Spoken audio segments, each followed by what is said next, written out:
27 വർഷങ്ങൾക്ക് ശേഷം രാജ്യതലസ്ഥാനത്ത് ഭരണം ലഭിച്ചിട്ടും മുഖ്യമന്ത്രിയെ തീരുമാനിക്കാനാകാതെ ബി.ജെ.പി. ഉഴലുകയാണ്.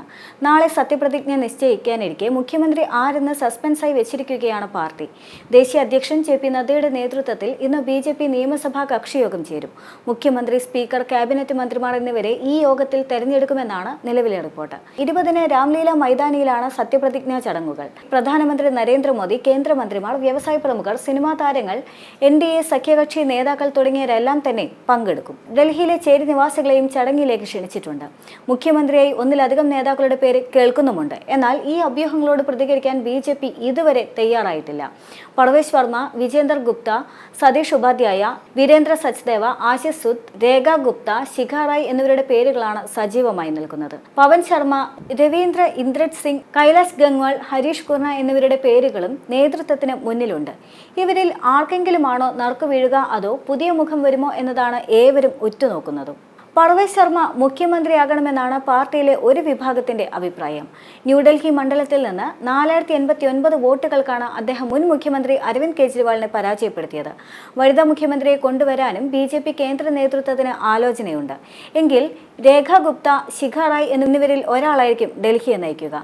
ഡൽഹി നിയമസഭയിലെ 70 സീറ്റുകളിൽ 48 എണ്ണം നേടിക്കൊണ്ടാണ് ബി.ജെ.പി. ഈ തകർപ്പൻ വിജയം സ്വന്തമാക്കിയിട്ടുള്ളത്.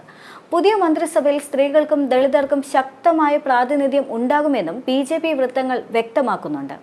ഈ സാഹചര്യത്തിൽ മുഖ്യമന്ത്രി സ്ഥാനാർത്ഥിയായി ഒരു വനിത തെരഞ്ഞെടുക്കപ്പെടാനും സാധ്യതയുള്ളതായി കരുതപ്പെടുന്നുണ്ടായി. ഫലങ്ങൾ വന്ന ഒരാഴ്ച പിന്നിടുമ്പോഴാണ് ഡൽഹിയിൽ ബി.ജെ.പി. മുഖ്യമന്ത്രിയെ പ്രഖ്യാപിക്കാൻ ഒരുങ്ങുന്നത്. പ്രധാനമന്ത്രി നരേന്ദ്രമോദി വിദേശ സന്ദർശനത്തിനായി പോയതാണ് പ്രഖ്യാപനം വൈകാൻ കാരണം. ഡൽഹിയിൽ മടങ്ങിയെത്തുന്ന മോദി മുഖ്യമന്ത്രി ചർച്ചകളിലേക്ക് കടക്കും.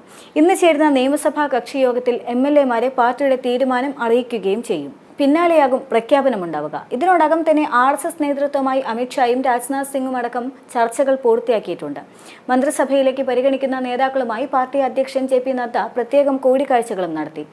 ജാതി സമുദായ സമവാക്യങ്ങൾ കൂടി പരിഗണിച്ചുകൊണ്ടായിരിക്കും മന്ത്രിസഭയിലും നേതാക്കളുടെ പ്രാതിനിധ്യം ഉണ്ടാവുക.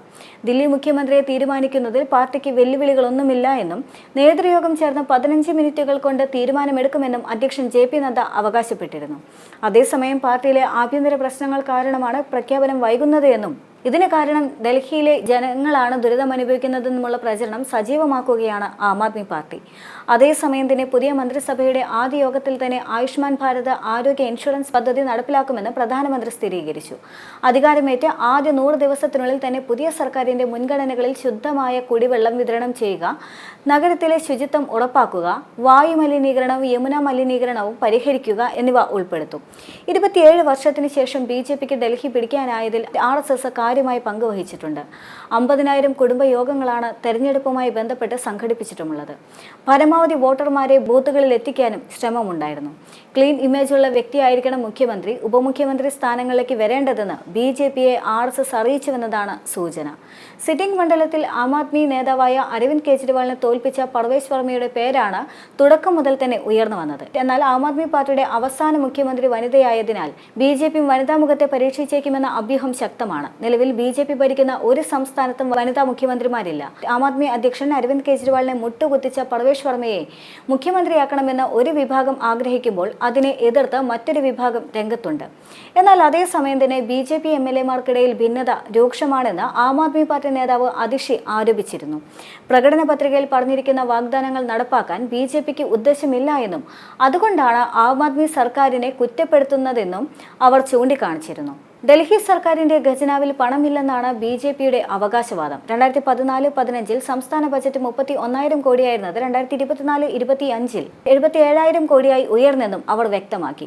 10 കൊല്ലത്തിനിടെ ബജറ്റ് 2.5 മടങ്ങ് വർദ്ധിച്ചു. മുൻ കോൺഗ്രസ് സർക്കാർ എടുത്ത കടം പോലും ആം ആദ്മി സർക്കാർ തിരിച്ചടച്ചുവെന്നും അവർ ആരോപിക്കുന്നുണ്ട്. അതേസമയം തന്നെ ബി.ജെ.പി. ട്രിപ്പിൾ എഞ്ചിൻ സർക്കാർ രൂപീകരിക്കാനുള്ള സാധ്യതകളും തെളിഞ്ഞിരുന്നു.